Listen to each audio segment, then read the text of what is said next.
Odyssey Sports Station. Listen up, Friar Faithful. 97.3 The Fans Padres Roundtable is on the air. Unbelievable! It's time to discuss everything going on with the Padres. The 97.3 The Fan crew is here for the most in-depth discussion on the Friars in our weekly Padres Roundtable, delivered by San Diego Roundtable Pizza. And now, here's your host, Ben Higgins. Welcome in. It is time once again for our San Diego Roundtable Pizza, 97.3 The Fan Padres Roundtable. And we're playing the Eliminator because we've lost a chair and a person today. We're down to 5. It's a long season. You know what? It's a grind. Sometimes guys got to go on the IL. And this week we've got Stephen Woods at the end. I didn't know these were optional. I had no idea. Paul Reindl is sitting next to him. Hello, Paulie. They're actually not. Braden Soprano, who's been out of the country for the last couple of weeks, returns. Hello, Braden. Hello, back from the IL. And Chris Ello, always our most consistent. He is always here. Don't count on that. And Woods, you've always been here too. Pretty much. I've missed more than you have. Yeah. You've missed one too? I missed one. All right, let's get this out of the way quickly because I don't want to spend a ton of time on just yesterday's game in particular. Was it okay that Manny swung 3-0 yesterday with the bases loaded? Woods? Great idea. Not his pitch. Paulie, okay that Manny swung 3-0? Yes. Braden, okay that Manny swung 3-0?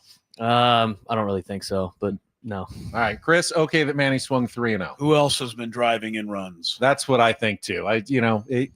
It was a pitch to hit. He's the guy. But Woodsy's right. He didn't get the right strike. Not the one he wanted. No, I agree. If he had it to do again, he'd wait for a little better strike. If he popped out to left or something, do you feel a little bit better about it? Is it because it was a ground ball in the hole? No, it was because he hit a screamer to the right fielder on that pitch away, I'm like, all right, he chose the wrong pitch. Just to chose try the wrong to, pitch, pitch but to be his perfect. It's not his perfect. My argument, Braden, is that a walk isn't a bad result for the Dodgers. Yeah. They still have the lead. I don't think that they would have minded walking him. They got a lefty-lefty matchup coming up. Manny's got to find a pitch to hit and do some damage. He's the one guy who can. Yeah.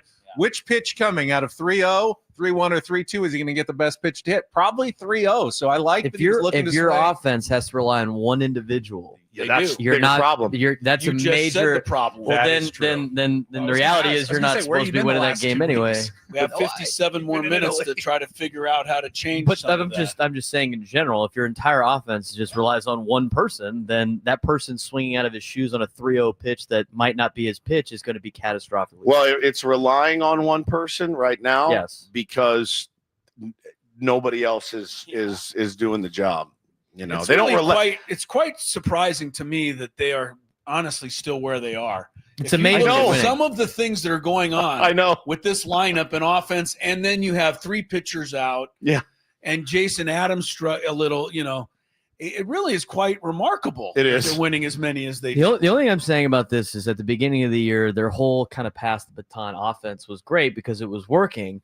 But if at some point it doesn't start to work, you can't panic and then go away from what your offensive philosophy is. So from that perspective, swinging 3-0 when you got a guy up, you got to trust the guy behind you. And if you don't trust the guy behind you, you're not going to be good offensively in baseball. All right, let's close the door on yesterday's game in particular and look at more broader picture issues for the San Diego Padres over this next hour. And you know, yesterday the series loss to the Dodgers was their first loss series in 3 weeks. You have to go all the way back to getting swept by the Blue Jays the last time the Padres actually lost a series. So things aren't exactly dire at the moment. And we don't want to move the goalposts either because 13 days ago, they started a stretch of 26 games in 27 days. And I believe we all said, hey, you got to tread water. You got to find a way not to lose a bunch of ground. They've gone 7-6 through those first 13 games of this stretch with another 13 games coming. So, Woods, what is your evaluation of how the team has started this really brutal stretch of schedule here in June? Well, I think you just said it, man. Moving the goalposts. You can't do it. You had some really winnable games in there that you lost. You had some very losable games in there that you won. 7-6. When you put it like that, you know, no problem. It's exactly what we said they needed to do. They're doing it. Again, as Chris just pointed out, I'm sure we'll talk about more. Smoke, mirrors, whatever you want to call it, luck, whatever. Also, there's a lot of skill and a lot of heart and a lot of grit involved in winning 7 out of 13 games when all those things are going so poorly. Chris, how have the Padres handled these first 13 games of this stretch? They've taken advantage of the fortune that they have produced for themselves. I don't know that made any sense, but other than the game the Dodgers, cashed in halfway through the game, hadn't it been 10 consecutive wins by 1 or 2 runs? It's finding a way. This is actually what good teams do. It just seems really difficult for us to look at it right now because you'd like to see them blowing everybody out and, winning a little more comfortably and everybody hitting. This is what you have to do to survive a season. So I actually don't feel that bad about it. Paulie, do Giants fans complain that they've won 7 in a row, but 6 of them were by 1 run and 2 of them had to be comebacks against the Rockies? Yes, they do, actually. If you want to know the Probably. truth. Yeah, just so you know, they Bob Melvin's on the hot seat. They absolutely are complaining online, just so you know. I mean, they're similar to how I felt watching Padres baseball for the last, couple of weeks, where it's like, hey, they're getting mostly good results and they're in just about every single game. But it's like shedding years off my life watching them. Yeah. Like, I would imagine it's probably similar with Giants. Brayden, I know we live in a global world, so I imagine you were able to keep tabs and maybe even watch a lot of the games. But getting away maybe gives you kind of a fresh perspective. As you come back, do you see the same team, a different team than the one that you saw when you left a couple of weeks ago? The funniest thing is I got to watch a couple of the day games start at like 10 o'clock at night, which is kind of like I was just going to ask, when do you get to watch the game? So a couple of those I got to watch a little bit when I got home. I mean, a lot of the games were played at like 2 or 3 in the morning, which I wasn't able to watch. But the funniest part was waking up the next day to 300 text messages every day and watching my buddies live react to the game. It's crazy. And when you look at it outside, it's so because usually when the game's going on, I'm with them, emotionally living and dying with every pitch. Sure. I look at the whole text thread. It's like, this guy's a tired act. He sucks. We got to get rid of this guy. And then later he wins the game for the team or whatever. And it's just like, you guys are hilarious watching the live reaction, but that's the emotional aspect of the fan. In terms of like watching this team, I mean, they're kind of like the same team. I mean, we said it before at the beginning of the year, when some asset of the team, is not, quote, pulling their weight, another facet of the team does a good job taking over. I think the bullpen did a great job with that over 2 weeks that I was gone, and Manny Machado basically single-handedly carrying the team for those 2 weeks. But Chris said it, this is like the one-run games. It's like 2023. They were losing all of those games, and now they're winning some of them. So good teams find a way to win. When you look at this stretch, this is one of 2 very difficult stretches in terms of opponents. If you go through it about 500, you're in a good spot. You're just trying to tread water through the season. Legit could have been 1-12. Yes. Well, they had the blowout, but legitimately 1-12. Do we all do that? I guess I just kind of had that revelation because whenever a Padres game is played, usually Paulie, Woods, me, maybe Adam are on a thread where we're constantly commenting through the game. This guy sucks. Brayden obviously has one with his friends. Chris, do you ever text anyone during Padres games, or are you just kind of watching How do yourself? you do that? Yeah, exactly. No, I don't. Well, here's why. And Scraby tape would them back all? this up. I watched them all on DVR later Can't that do it. night. So I cannot live text because I don't watch live very often. You should actually start texting Ben late at night when you're Right, DVRing. as it's coming As down. it's coming Just out. every. Ben, Did you just spot. see that play in the usually third still up. inning? That's fine. Yeah, right, you're still The, up. the funniest thing about that was like what I would read I would literally go up. It would be like play by play in the text, and I'd be like, "Oh my god, we must got our ass kicked." Yeah. And I look at the score, we lost by 1. Yeah. I just Or came one up by short, one. or one What the by hell one. is Tyler Wade doing on this team? And then That's base right, clear and exactly. Base clear triple. Exactly. That's how it was every time. It was hilarious. I know one of the busiest text threads this week involved the game that the Dodgers, punted away. Dave Roberts just letting Matt Sauer wear it for 111 pitches and then using Kike Hernandez for 2 1/3 innings. We talked a lot on our show about how kind of making a mockery of the game. And if the baseball gods truly existed, they would not have let the Dodgers win Correct. the last game of the series. But Chris, I mean, do the ends justify the means? The Dodgers got what they wanted, a series victory with a bullpen day in 2 close games. Does that make it okay what Dave Roberts did to his own team in the middle game of the series? Couple things. First of all, the fact that they were thinking ahead like that makes me feel like they thought this series was important. Maybe they ought to tell their catcher about that, Will Smith, who doesn't think these games mean anything. Secondly, what they did was fine under the current rules of the game. And baseball already kind of recognizes the mockery that is being made. And they put the rule in, I think, just last year that you at least have to be behind by 8 runs now before you bring us. They're going to have to change it again and make it be at least the 8th inning. I think bringing a field, a position player in the 6th inning is overdoing the mockery situation. Yes. So I think baseball will see that and change it. Like, why does only one team get to save their arms? Like, we still had to throw pitchers out there in that blowout game. Why couldn't we just throw Tyler Wade out there and against Kike Hernandez on the mound and just try to race to the finish line? You know what I mean? We still had to put our guys in there. No. Well, you can see now after yesterday's performance why Dave Roberts did not want to throw Michael Kopech. That actually would have been a perfect lane for Michael Kopech coming back off an injury. He was saving Michael Kopech for a bigger game the next day. Michael Kopech was terrible. We let him off the hook. Circus. He was horrible. And what better time to pitch Michael Kopech than in that game to let him get loose, get some work. But Dave Roberts, he got cute and it worked out for him. He gets cute a lot and it works out for him a lot.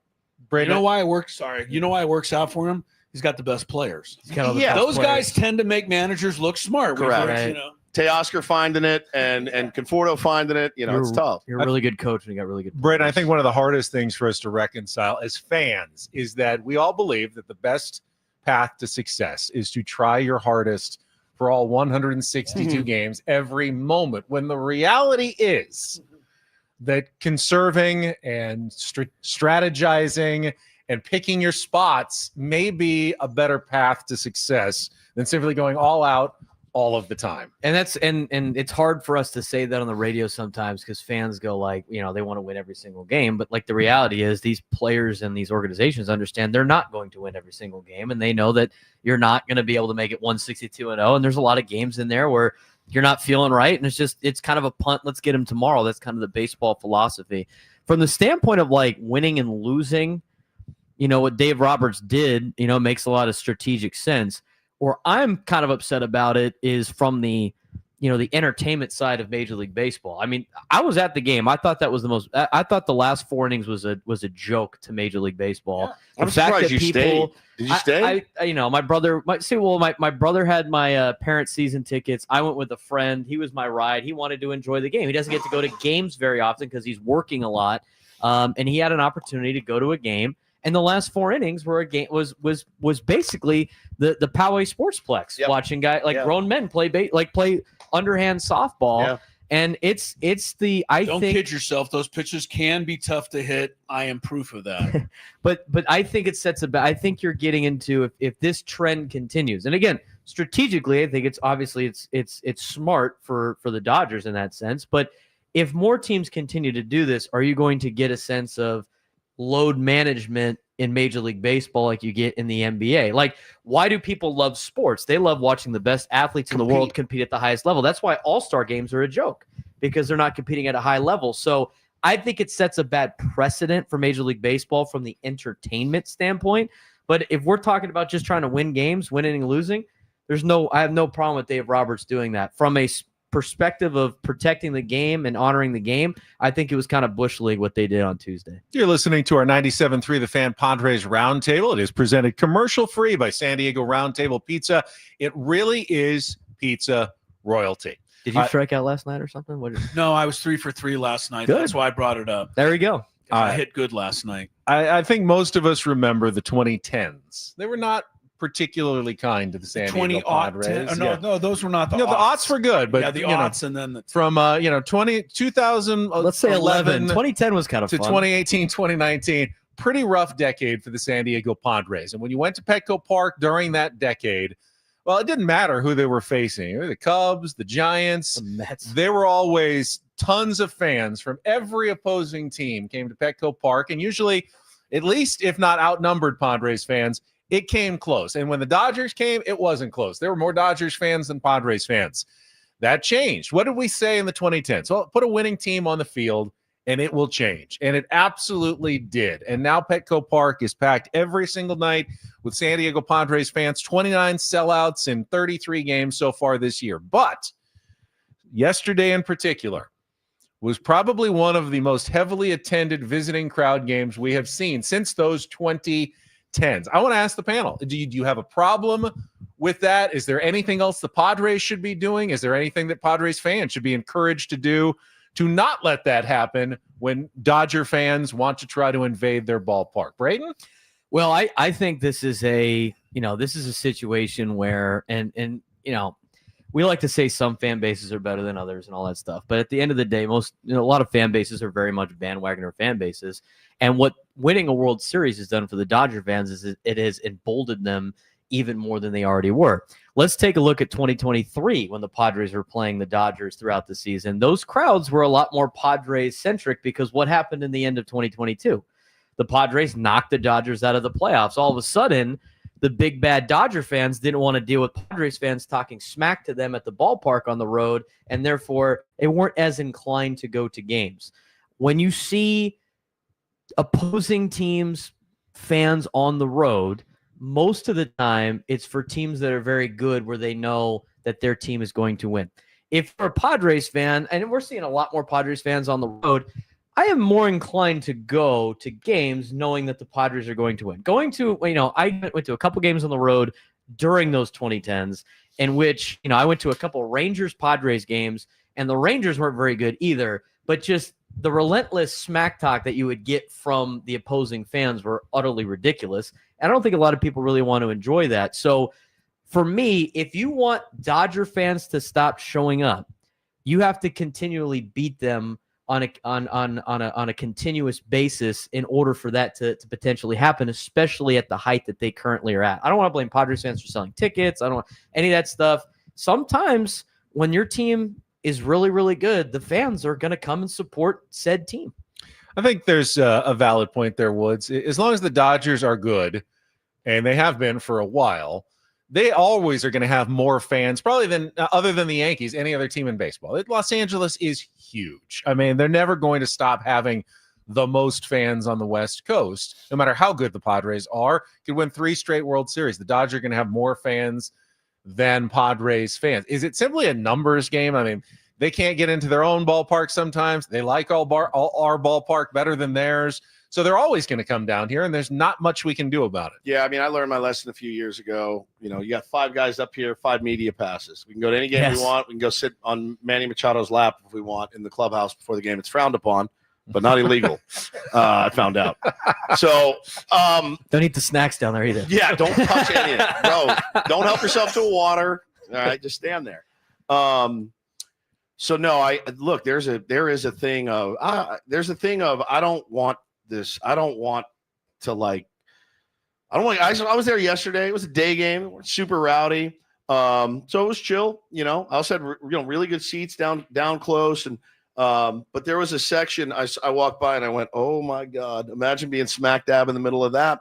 You don't know what you're gonna get. So I think there is a part where they're like, hey, if I can make half my season tickets back right now in June, I'll do it. Obviously, playoffs and things like that are different. Don't do it then. Sell it to a Padres fan, And they haven't. And the Padres have done a good job against the Dodgers. Great job in the postseason. But there is what does it say about your fan base that a team is like, I'd rather not deal with you guys tonight. I just don't want to deal with it. I don't want to deal with it. I don't feel like it. I don't feel like being yelled at and whatever. So I don't, yesterday I didn't care. I did see there was a very large Japanese contingent in our area there to watch Shohei. Look, man, at the end of the day, I'm a baseball fan. I was 20 feet from Shohei Otani, and I went, my God, he's an avatar. And my son, who loves baseball more than anybody, was like, geez, Dad, he is huge. And I go, yeah, man, like, take it in. You are seeing one of the best to ever do it. We hope he goes 0 for 4. But, it is there's a part of that. I got great joy. I was surrounded, Dodger fans behind me, little kids, and a couple in front of me that were stoked to see him, for the first time. And they were like, Dad, it's Shohei. And I was like, all right, you sons of guns. Like, it was a sweet moment. But, I can understand. I can understand not wanting to go to those games sometimes. They do get a little bit rowdy. The Otani factor is probably a huge thing. It's massive. Yeah, 100%. Paulie, is there anything the Padres as an organization should be doing differently, or is it simply, hey, if you want, no, I mean, should Consistently they just beating them? should they be happy? Hey, if opposing teams' fans want to fill our coffers and come buy our concessions and our tickets, why would we ever turn our nose at that? That's fantastic. That's winning at the game and the business They do of feel that baseball. way. I promise. Yeah, you. At they least do. a little bit. They do feel that way. Like, I don't really care who sits there as long as they're buying. Do we stuff. care who listens? If they hate us, if they love us, I don't care. true. I'm glad you're listening. There's a little bit of truth to that. Honestly, I thought the biggest thing for me, because Wednesday's game felt differently when they showed the crowd versus Monday and Tuesday. And I texted you guys and I said, look, I realize I'm texting one of you who is at this game with your son. I hope you're having a great time. 110 game sucked. With the Dodgers, it does. You need the lights. I need the lights. Why was that game not later in the day? It felt totally different for Monday and Tuesday night, and I think the time had something to do with that. I looked at the schedules. The Padres are off today. They're going to Arizona. That's a 40-minute flight. They could have absolutely left. They could leave Friday morning, but they absolutely could have left today. The Dodgers are off today, and they're going up to San Francisco. That's a good idea. I go, why the hell was that game a 1:10 start? I Yeah. know it's a getaway day, but both those teams have off days and very short flights. Make that at least a 5:40 start, if not a 6:40 start. I thought that had a huge part in that. Aren't the Angels getting a lot of flack for doing that? Yep. I mean, the players hate that, don't they? And it's still 45,481 or something showed up for a Wednesday middle of the week game. Now, Chris, it's not football. The crowd screaming during, an offensive team series. Right. You can actually have an impact at a football game. It's baseball. And when the crowd's 50-50, you don't have no less chance to win or more chance to win. Should it really even matter to baseball fans other than your own ego as fans? Like, I want us to look like we're better fans than their fans. It doesn't matter to the team or the game that much, right? Yeah, I think it's got to happen organically, at least during the regular season. If you want to take some steps in the playoffs to try to ensure you have more of your fans there, I don't even know that the Padres actually have to do that, because last year proved to me that we can keep Dodger fans out of the stadium. I don't remember very many, if any, at all in those two playoff games. But as far as visiting fans going to root for the other team, I grew up in L.A., and all I did was go to Dodger games and root for the other team. So I get it. How many of those fans are from San Diego, though, by the way? I mean, there's a lot of Quite a few. Dodger Lots. fans that live here. It's not like they're all driving down in droves. And part of me says that is because of the failings of previous Padres administrations and owners who didn't give fans in San Diego enough reason to believe in their team. Had we all grown up with this version of the Padres, all of San Diego would be Padres fans. should Everyone's see- kids would be Padres You should fans. see the school. Yeah, They'd be that's like, right. Woods' You should kids. see it. It's crazy. obsessed now. But when I was growing up in San Diego, yeah, there was tons of Dodgers fans and Cubs fans and Giants fans down here because the Padres of my youth didn't really give enough good seasons and reasons to become diehard fans of the team. You had a Maybe couple like- of guys and a couple of guys every year that made you want to go out to the ballpark and watch. And now, man, as a father and a coach in Little League, it's absolutely insane. You had 900 kids sign up for Little League in where our little tiny city where we live, 900 kids, and 800 of them are in Padres gear, and they all love Tatis and Arise and Merrill. My God, what Jackson Merrill has done for this team. It's astounding. That was not like it was when I was playing Little Right? League at Scripps Ranch. I was like one of the only Padre fans like throughout the community. So But give it like 20 Everybody years. in your neighborhood didn't want a Broderick Perkins jersey? Now, there were Tony Gwynn fans. You Oh, know yeah. that. A lot I of don't Tony know Gwynn that. fans growing up, but they didn't seem to carry that over to the rest of the team. Oh, I love Tony Gwynn. that was it. I don't know who the rest of the players are. Right. But if So. you look, I mean, Woods is right, and that's even like at the high school age kids now too. I mean, the high school kids that I will see on Jersey Day when I go to practice, they're all wearing Padres jerseys. When I was in high school on Jersey Day, there was a single person wearing a Padres jersey, except for maybe one girl that needed a jersey, and her dad gave her the Corey Lubke giveaway jersey Right. that they had laying around the house. That Yeah. was about it. Jersey Day. When you go to You think when you go to you think- Catholic school, Do you Chris, think you they have to had wear a that uniform. When I grew up, Jersey Day, there was no such thing When as you- even when you go to- owning a jersey. When you go to Catholic school and you have to wear a uniform, you gotta jazz it up a little bit. So you have Jersey Day. every once I in a think while. Paulie's right. The Padres have now done what they needed to do. Now it's just a matter of time. And Let wait this it out. generation grow up. And then have their kids and indoctrinate them into being Padres fans and let all the San Diego Dodgers fans, they will eventually boomer on out and they will be gone. I'm not saying this is the norm, but I have gone now to a couple of Padre-Dodger games in LA in which I've seen Dodger fans that are the parents and the kids dressing like Fernando, wearing Padre stuff. So there might be a little bit more Southern California Padres fans in the next 15, 20 years, like Paul said. It is our 97.3 The Fan Padres Roundtable, presented commercial-free by San Diego Roundtable Pizza. It really is pizza royalty. All right, we've all done this enough. How many times have you interviewed a manager, Mike Shildt or AJ Preller, and they've given you the time-tested cliche about how in a baseball season it takes the whole 26-man roster and the whole 40-man roster to be successful? It's not just about the lineup or the start. It takes everyone. It takes a village to be a successful baseball team. Well, right now, the Padres are playing with a 25-man roster, 25 guys, and Luis Camposano, who sits there and unless Kike Hernandez is pitching, doesn't get an at-bat, doesn't get an inning in the field, is completely unused. When you talk about how important it is to use the whole roster, Chris, how can they defend not using Luis Camposano for just having him there? And what should they be doing with that last roster spot instead? Or should they be playing him more? Yeah, I don't get it. I don't get it. Somebody said, well, maybe they're trying to showcase him. How are they doing that? That's definitely not the answer. Like the way he looks in a uniform? This is the way he warms up pitchers between innings. Is there somewhere where somebody could point out that they want to save one of his trips back to the minor leagues because you only have so many options? Maybe somebody can try to get me to believe that. Didn't they? But other than that, sorry, Brad. Other than that, this is stupid, right? I mean, that's the only word I have to describe it. To have somebody taking it, there are so few bench spots as there is. And if you want to tell me, well, nobody's really hitting much at the minor leagues, or who would you bring up? I don't care. Bring up the fastest guy in the organization and have a second pinch runner.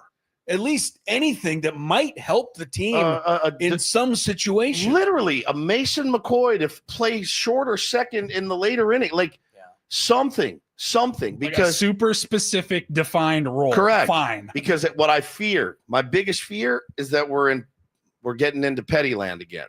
And we've been in petty land here. We've had several, I don't know if they are spats or whatever, but there's been several players over the last few years that come here and rot. Now, I've said on the air many times, maybe the 8th time's a charm for Luis Camposano, that he'll figure it out. If he's not going to figure it out, he's got to be down, and somebody needs to be up that can help you win ball games, because wasting a spot doesn't make any sense. And when I say petty land, I mean I don't want to play him. Well, you're gonna have him here. Well, I'm not going to play him. Well, he's going to be on your roster. Yeah. I'm not going to play him though. Okay, that's your decision, bro. It's happened every single year. Yeah. Happened in the playoffs. It's happened with Matt Carpenter. The guy would go 6 weeks. Forget he's there. Another wasted roster spot in a season where we really needed help. We may have missed, the signs there between AJ Preller and Bob Melvin. We did. When you have someone on your roster that the manager is refusing to play for a month, that is refusing to put in for an entire postseason, that there's a disconnect there. I have heard not a single word of disconnect between AJ Preller and Mike Shildt at all. So is there reason here, Braden, to be concerned when you see Luis Camposano on the roster and Mike Shildt never using him in a game? But make no mistake, no one's clamoring for Luis Camposano to get everyday starts, right? But somebody that can help you win a ball game, that's what – no one is in here going – They use Brandon Lockridge. They use Tyler Wade. No one's in here screaming for 20 ABs a week for Luis Camposano, I don't think. But why is he up if he's going to get 1 AB? Could we not use another pitcher? Right. I think you have to. I think there's certain. Is there now a new thing, 13? Yeah. But again, could you not use? Well, give me a pinch runner. Unless you're the Dodgers and have Shohei Otani. That's the big advantage. You get an extra pitcher. Could you not use because there's no threat off this bench, and if you're not going to employ Camposano, and he's not really a threat either, so you got to have somebody that can help you win a game late. Actions speak louder than words. I mean, we've like Ben just said, I haven't heard anything. Like, the actions are telling me that they don't, obviously the person in charge down there doesn't want to play him. I mean, you're watching it. They're not playing the guy at all. We've actually heard that they don't want him catching because they like, and they're using the well, Elias Diaz and Martin Maldonado are doing such a great job. We don't want to mess it up. But he has historically had questions about his catching ability. It was mostly for just to be a guy that hits.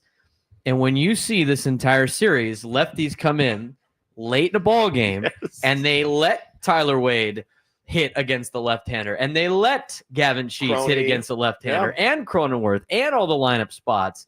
And Campusano still doesn't come off the bench until they pitch Kike Hernandez. I'm surprised Campusano didn't start a fight as soon as that happened. How insulting is that? Yeah. Right? Woods, we're gonna let you hit underhand. Woods, we're gonna have you not play the entire month, but then they're gonna put a joke of a pitcher in Kike Hernandez. Hey, Woods, grab a bat. What's your initial reaction? I'm like, this is more embarrassing for me. That is. If I don't get a knock off this guy, I haven't had a hit all season. Now I got to go up there and play slow pitch softball. If you get the hit, it's embarrassing. Right. If you get it all season against Kike, it's even worse. It's a lose-lose. I'm not going to defend Luis Campusano, but how in any sort of way can you look at that situation this week and go, that is not the most insulting thing to that player of the week? This is only at bat he has had in about like a month. He's 0 for 14 now. So I think that's the action of the why he doesn't play. There's obviously something going on. The other action, for everybody that says you got to pull somebody up, the Padres, as of right now, what they're telling us based on actions, would rather have Campusano rot on the bench than have anybody in AAA come up and do what he's doing. I mean, think about that for a second. If there was somebody, why waste the spot, right? So if they don't think there's anybody down there that can help, and they're just going to have Campusano sit there, you're playing with 25 guys. What's his contract status? How many years of Campusano, control? Another year or two more. of ARB, yeah. I think Woods hit something that needs to be explored a little bit more. We only have, I know you have a lot of subjects, but I hadn't really thought of it in that regard. But it seems to me that there is some butting heads going on. Sure. Whether it's for the GM versus the manager, or just the manager being that bullish to a player that may have done something to embarrass the manager behind the scenes that we don't know 2 years ago. But what their personal thing to me is starting to come up to the bubble to the surface, because we're seeing it. Right. And it needs to stop because the team's got to be more important than whatever is going on there. I mean, has anybody asked in the last week, hey, somebody asked the other day, why isn't he playing? And Mike Schultz said, I've talked to him and, he's okay with it. Yeah, looking for a lane. So let me turn it around, though, and ask you all guys this. If this was the Dodgers and Andrew Friedman wanted Luis Campusano to get at-bats, he would simply tell Dave Roberts, give him at-bats. He does him pinch hitting He more. does it already. He does it with Michael Conforto. Of course. Who he paid $17 million. Of course he would. AJ Preller, though, doesn't do it that way. He puts a roster out on the field for Mike Schilt, but then I think he kind of puts his hands up and goes, Mike, it's your team to run the way you see fit. And Mike Schilt sees fit not to play Luis Campusano. I think so. Is that a sign of respect that AJ has for Mike Schilt at the very least? I mean, I think he's learned. I think that it hasn't always been that way, right? Yes. I think he's evolved. If you want to call that evolution, and I think I do. I think I do want to call that evolution. I got this manager to manage. I'll make suggestions. I'll listen to feedback. They talked about their holistic approach. There's nothing holistic about having a guy not play. Nothing. So that means that's the anti-holistic. That means two guys are in disagreement about it. They don't agree. That's not holistic. I think we all remember the scene in Moneyball where Art Howe wanted to play Jeremy Giambi. He goes, "You're not playing Jeremy Giambi. Why? Because I just traded him. He's not on the team anymore." Yeah, well, trade him then, please. Pena's not playing today. So that we can have Pena's playing. another player. Managing a way that I can explain in job interviews this winter. Right. I don't know. For me, this is personal. I won't speak for you guys. I don't want this to make it sound like it's a what the hell is Mike Schilt doing not playing Campusano? Because I just don't think he's that good. I don't think so either. Agreed. I don't think he should be on the roster in We agree. general. We agree with that. And what we're saying is, why has he been there for a month? Well, the player is, think of it as a nameless, faceless player. There's a guy on your roster. His name we will not say. You're not playing him ever. He never gets used. He doesn't pinch run. He doesn't pinch hit. He doesn't come in for defensive purposes. Nameless, faceless player. No history at all. 0.0 batting average, which is actually true in this case. Yes. But you're not playing him. So there's a spot that could be filled with somebody else that could help you win a ball game, and you're not playing him willfully. Like you're I'm not doing it. I'm not doing it. I don't think Trenton Brooks is necessarily the answer, but have we seen crazier stories in baseball where a guy comes up and gets hot, catches fire for a month, and like, okay, we can't take him out of the lineup? You're never going to find out if you're not going to play the last guy, and you're not playing Camposano right now. Even if just wasting a roster spot for strictly a pinch runner in the 9th inning only, or just for extra innings, is still more useful. They do it in the playoffs all the time. Yeah, they always have that guy in the playoffs. Like, where have you been all season? Quentin Berry's got rings, man. Jorge Mateo, dude, bring him back. What's the next expected roster move? Like, is Jason Hayward coming back anytime soon? Not that anyone's clamoring for him. Starting a rehab assignment tomorrow. So, I mean, is that what they're waiting for? Maybe that's the move. Maybe waiting for that.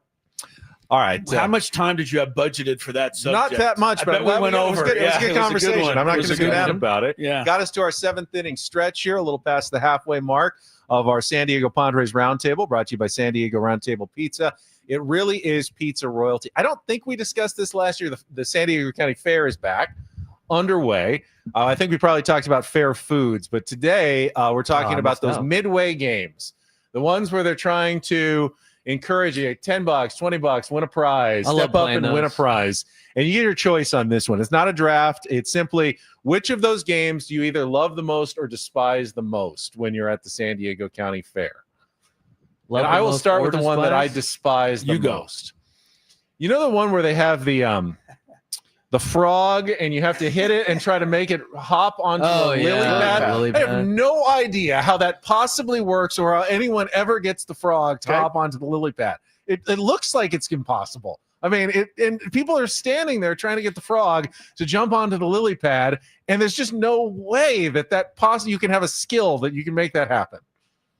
I like the There's got to be some guy in Iowa who just is really good on the frog jump. Well, I when I was in high school, dude, there was a lot of my friends would go work for the fair during the summertime. Like the fair would always hire all my friends, and a couple of them did the bottle. You know, like the rod with the ring on the end of it, and you got to stack the bottle, and it looks impossible. And they said, like, the ones that ran that game, they taught him how to do it, and now they know how to do it every time. That's why, like, the little guy, the guy that runs it can do it every time. There's like a technique to it. But I like the game because somebody's gonna win. But the one with like the horse race where you roll the ball, and if it's like fast or whatever, someone's guaranteed to win. So to me, that's worth more the game. Competition. Yeah, it's more competition. Skee ball competition. Yeah. That's not a bad one. Woods. I like the throwing balls at the Cupid doll. Knock them over. Pretty good. This is a little baseball-like, but they put so much fuzz on There's the a end lot that of you fuzz. think you hit it, but you got to it goes right through it. Square, dude. hit it in the lower squat area. You don't want to knock over the bottles; those are glued together. Yeah, and I like that game. I never got that fishing game. You know, where you had there's like a pole to try to win a goldfish. I don't know. In the basketball, I'm terrible at. But it's impossible. It's tiny. I mean, it looks normal, but it's not. I feel domed out. It's the second I grab a ball, my wife's there watching. I'm like, oh God, this is gonna miss. That's a brick every time. Your wife is pretty nice. My wife would like yank the wallet out of my hand, and you're not spending money on this. I'm gonna try it tonight. I'm gonna try it and see if I can make one. Paul, you ever chase the dragon on one of those midway games? No, I probably gravitate more towards the basketball ones, even though I know it's rigged. It's so rigged. But I feel like I have still my best chance. Right. The one I hate the most is probably like the ring toss on the empty bottles. Oh, that's rough. Horrible. Dude. But I usually avoid most of those games. Funny, I have a funny story. It's not my story. It's my dad's. When he was a kid or like a teenager, they used to have the game. I haven't seen it anymore, but there was a game where like there would be like a rope ladder from like where you're at to like up, you and you have to go up the thing and hit the button, and you win, and everybody always falls off. Over. So his neighbors, I don't remember their names because I've heard the story before. His neighbors, after the first time at the fair they did that, built one at their house to train, and they practiced all year long.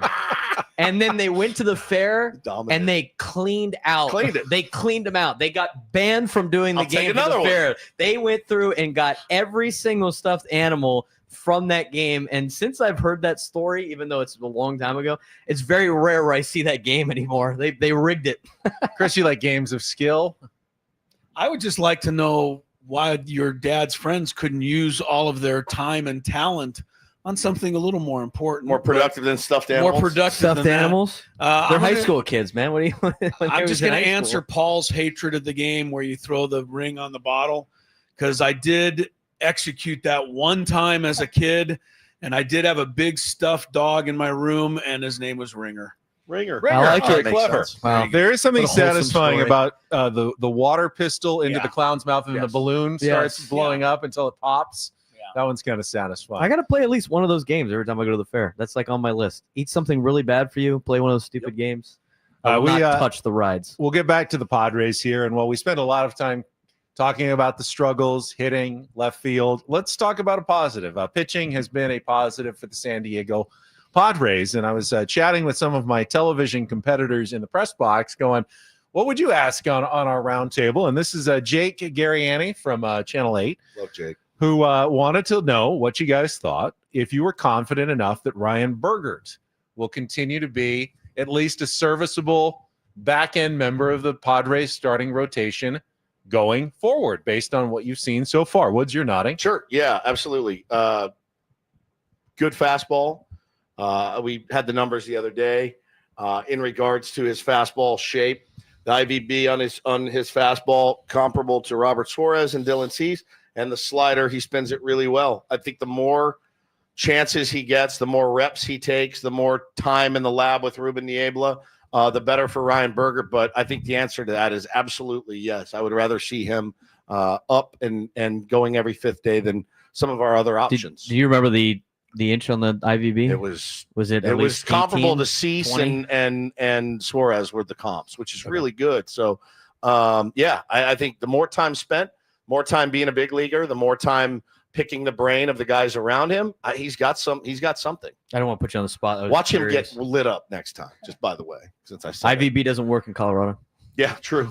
Paulie, what are you seeing from Ryan Burgert? You getting some confidence? in Yeah, him? I agree with what Wood said. I like the stuff. I think of all of the, how do you want to put, lesser name guys on the staff right now, the Randy Vasquez, Stephen Kolek, Ryan Burgert. I guess you could throw a Matt Waldron kind of type in there. Basically anybody other than Pivetta, King, Cease, Musgrove, and Darvish. Like, I think he's got a legitimate shot to be in this rotation for many years. Like, I really like what I'm seeing.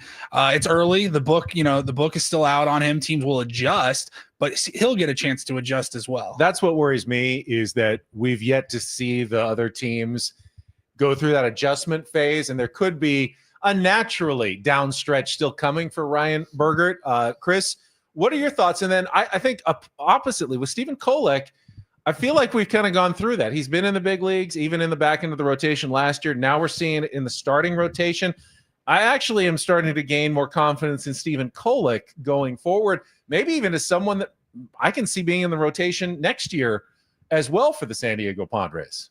Yeah, it's one at a time, though, really. I mean, we all saw Matt Waldron not only in the rotation this year, but I'm pretty sure last July he got some team MVP votes from the panel here. Yeah. He ended up fading once they figured his thing out and the knuckleball stopped knuckling. I mean, the point being, there's about 10,000 cautionary tales of starting pitchers who give you 2 or 3 good starts. Yeah. And you're talking about waiting for Ryan Burgert, to maybe go through a down. Well, how long has his upturn been? 2 starts. Make no mistake, the second that Michael King is ready to go, Ryan Burgert's going to go back. But I appreciate what he contributed.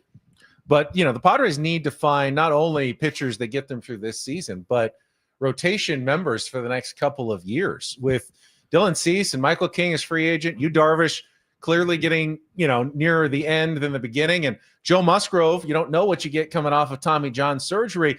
Are any of these guys in your minds, Paul, I'll start with you, rotation, mainstays maybe for a couple of years? Oh, I want to say I hope not, because that means we're letting all these guys go and we're not bringing anybody else in. I mean, really, that means like Pavetta's your one next year, the only guy that's under contract. I think there's a spot for a Randy Vasquez. It's not an easy watch, but he gets the job done, at least so far this year. I mean, what they've heading into yesterday's ball game. You say they won the 6 out of the last 7 games that he started. Like, it ain't aesthetically pleasing, but he gets the job done. I do think probably one of a Kolek or a Burgert should probably be in the back end of the rotation next year, depending on what other moves AJ makes, of course. I don't know which one that is going to be yet. How about trading one of these guys right now? Before they Like a Burgert Right their now. value? Yeah, getting something that we really need. Left. I mean, No, what do thank we you. have? How many You assets mean do we trade one of the young guys or trade one of the guys that trade on Ryan expiring Burger contract? right now? Give me somebody, help him get me a left fielder. What about this? Do you trade Dylan Cease right now, Chris Ello? No. No, I was don't. I was testing to see. I mean, yeah, you can't look. You got to look. We are in the fortunate position of being able to look at this team game to game. Like, hey, let's just go out and beat the Diamondbacks. There needs to be long-term planning. It's not for us to do. It's for the front office to do, and they are absolutely doing it. You can rest assured. They're asking the same question, Benny. Is he a part of the rotation's future? And, you know, you think about the great pitchers that are developing right now in the game. You know, there's only one Paul Skeens, right? There's guys that are coming up. The Brewers just called up their top pitching arm. He's supposed to be really nasty. None of these guys, you don't watch them and go, wow, oh, my God, this is, you know, this guy is the next great one.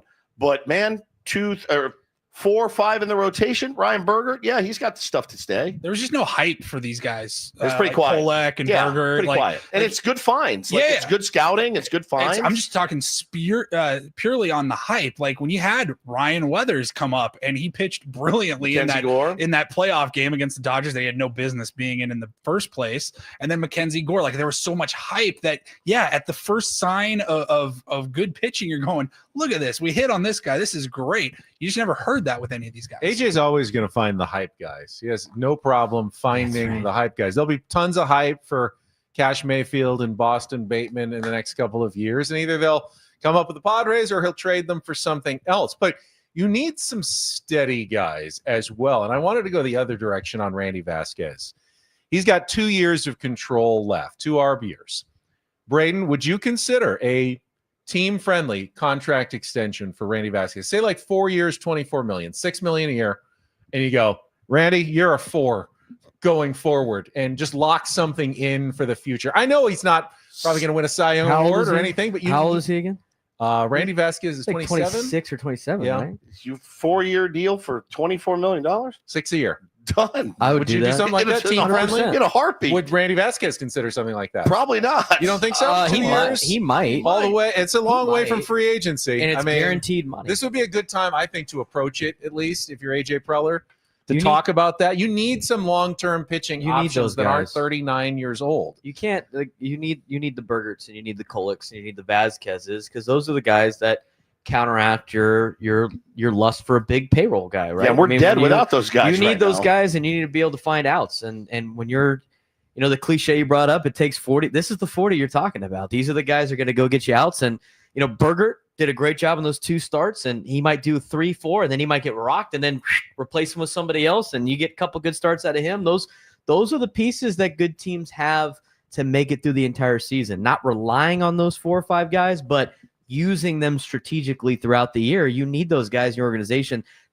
Those are the type of guys that you can't really trade away. I like that idea, Ben. I like potentially, you know, solidifying a pitcher that's going to be part of your organization. And for in a that couple of price? years. Yeah. I would just hope that they make a couple of other moves before that one, because if that's the first move that's made this year and you're going, fantastic, 4 years of Randy Vasquez, who's playing left tomorrow? And I think it's more pressing than people realize. 2028 seems like a long way away, but it'll be on you pretty fast. Joe Musgrove is a free agent after 2027.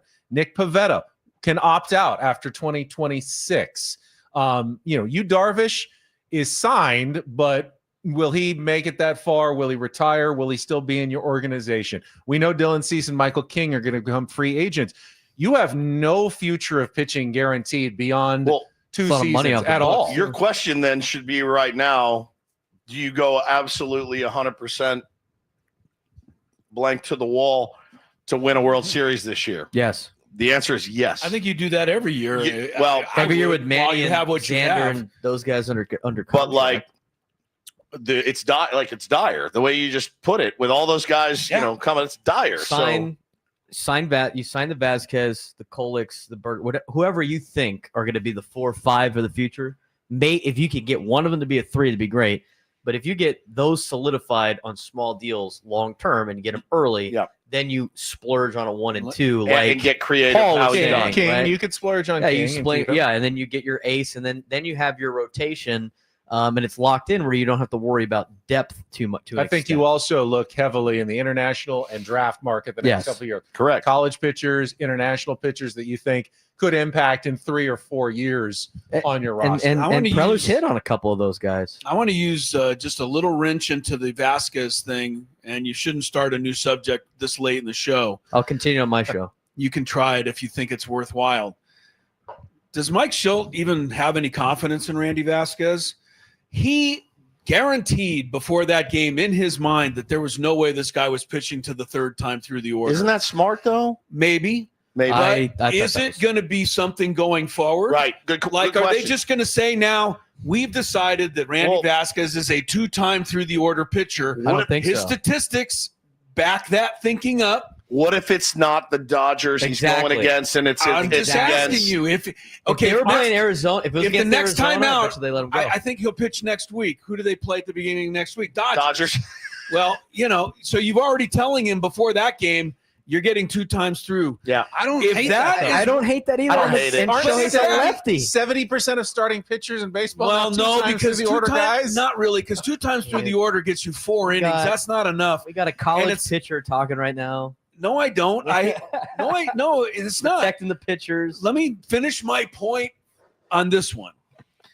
If you've determined that he's a 2-time through the order guy, then no, I'm not signing him to anything. I don't think I don't want 2-time through the rotational arms. I don't think they determined he's a 2-time through the order guy. I think the situation yesterday was let's see. Shohei is the best player in baseball, and he's a left-hander. Skip the next one against the Dodgers. It's probably going to be the same. If you were never going to let Vasquez face Shohei a 3rd time, yesterday was the day. It was the best he's ever looked in my mind. And you had already taken him out of the game before the 5th inning started, by the way. Because Motorhone was already throwing. To flip it, if he goes against Otani there with a rested and ready bullpen, Motorhone, day off today, we're seething. Yes. They're seething in I'm here. not disagreeing with what they did yesterday. I'm talking about Vasquez in a vacuum. Moving forward. Have they decided that he's only good 2 times through the rotation, or does that only he count has. against the Dodgers? He has, because the 3rd time through, it's like a 371. He's decided that, right? Okay, well then I'm not paying $6 million. I think if it's a playoff game, I'm not sure Pivetta gets a 3rd chance No at doubt. Otani. If the bullpen's rested and ready, They go. Mike Schilt and any other manager is making the same especially decision Dave Roberts. How old's Right, Randy against that Vasquez lineup. again? How old's Randy Vasquez again? I mean, he's 26, 27 years old. So it's like 2nd year in the big leagues. I mean, we're also saying, like, what is he never going to improve? I mean, he's already drastically improved, I think, from 1 year. Maybe in the next couple of years, he's a guy that's pitching 3 times. And how many pitchers have gotten worse working with Ruben Niebla? Guys, what we're talking about a starting pitcher that's going to give you that many starts for $6 million a year. It's a no-brainer. He's giving you a sub-4 ERA right now. It's a no-brainer. Crazy. And I think he and his agents would scoff I agree with what Chris is saying. If he's only a 2-time through the rotation or a 2-time through the order guy, then you can't. What does Patrick Corbin make a year? You know what I mean? Like, he's going to laugh at $6 million. All I want is the next time the Padres play the Marlins or whoever, I Let want to him see go. Vasquez in Let the him eat. 6th inning. Yeah, let him eat. If he's pitching as well as he did yesterday. Agreed.